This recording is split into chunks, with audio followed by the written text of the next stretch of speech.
Children of God, mga anak sa Diyos. Sa kasaysayan sa simbahan, usa sa labing nailhan nga personalidad mao si Martin Luther.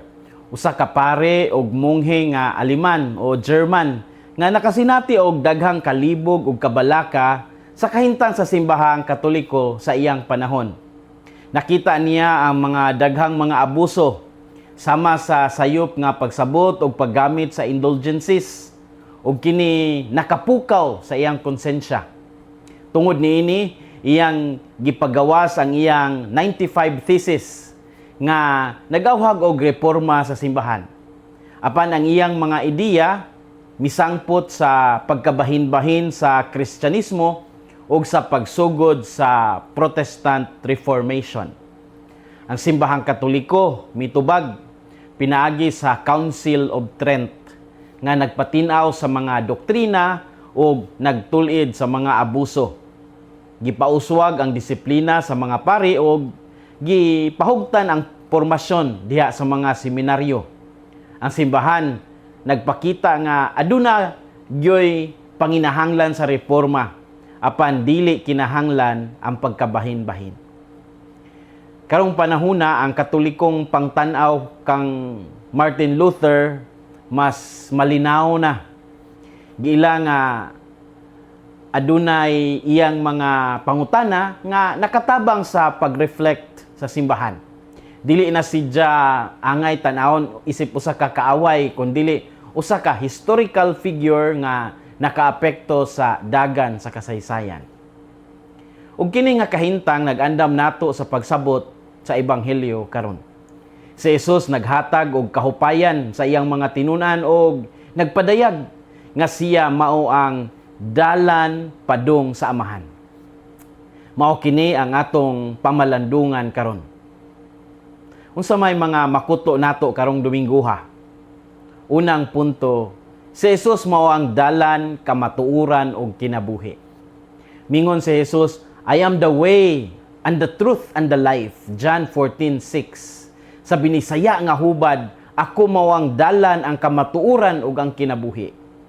Kini nagpasabot nga si Kristo wala lamang nagtudlo sa dalan kundi sidya mismo ang dalan nga atong sundon.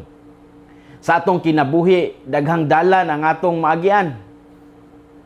Dalan sa kalibutan, dalan sa dali nga kalipay nga dali mawala, ang dalan sa atong mga kaugalingong mga plano.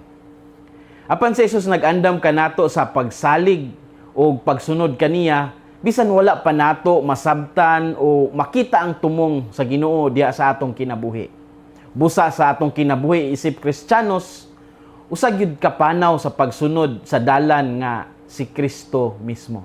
Si Kristo mao ang dalan, ang kamatuoran ug ang kinabuhi. Ikaduhang punto, ang pagkaila kang Jesus mao ang pagkaila sa amahan. Mingon si Jesus, whoever has seen me has seen the Father. John 14:9. Sa binisaya pa nga hubad, ang nakakita kanako, nakakita sa amahan. Kini nagpasabot nga si Jesus mao ang hingpit nga pagpadayag sa Dios. Sa atong pangutana kung unsa ang Dios, makita nato ang tubag kang Kristo. Sa iyang kaluoy, sa iyang gugma, sa iyang pagpasaylo. Ang iyang kinabuhi usa ka salamin sa amahan. Mao kini ang rason nga ang pag-ila kang Hesus importante kaadyo. Busa ang atong pagpangita sa kahulugan sa kinabuhi makita lamang sa pag-ila kang Kristo. Siya ang magdala kanato sa amahan ug sa tinuod nga kalipay. Ang pagkaila kang Hesus mao ang pagkaila sa amahan. Story time. Niadtong December 1958, sa kasaysayan sa simbahan sa Asia, kapin sa 100 bishops gikan sa Southeast Asia, East Asia ug Oceania, ang nagtigom sa University of Santo Tomas Central Seminary sa Manila.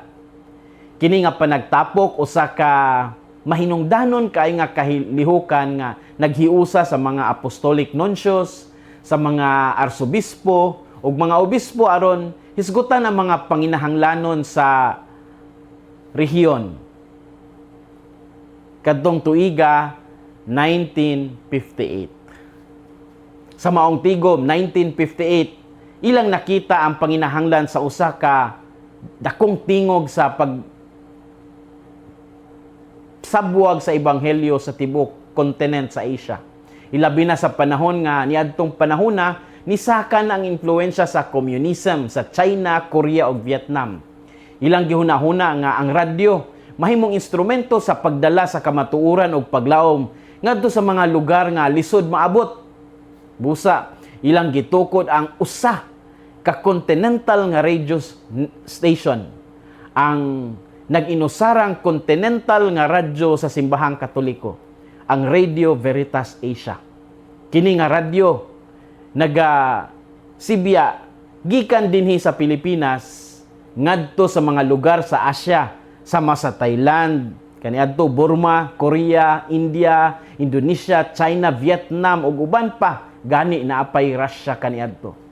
Sa pagkakaron ang Radio Veritas Asia naay 21 ka language services. Pasabot 21 kalain-laing pinulungan nga nagsangyaw sa ebanghelyo ug nagaduso sa mga programang mahitungod sa interfaith dialogue, family evangelization ug human development ang nahisakop sa Radio Veritas Asia.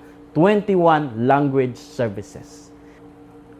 Sa pagkakaron, 57 years old na ang Radio Veritas Asia ug kini usa ka talagsaon nga misyon kay kini lamang ang continental radio sa simbahang Katoliko ug pinaagi nini daghang katawhan ang naabot, ang nakapaminaw, ang nakalantaw sa pulong sa Dios ug nailhan si Kristo ug nagpadayon kini sa pagserbisyo isip tingog sa kamatuoran, the voice of truth and hope ug paglaom usab sa Asia.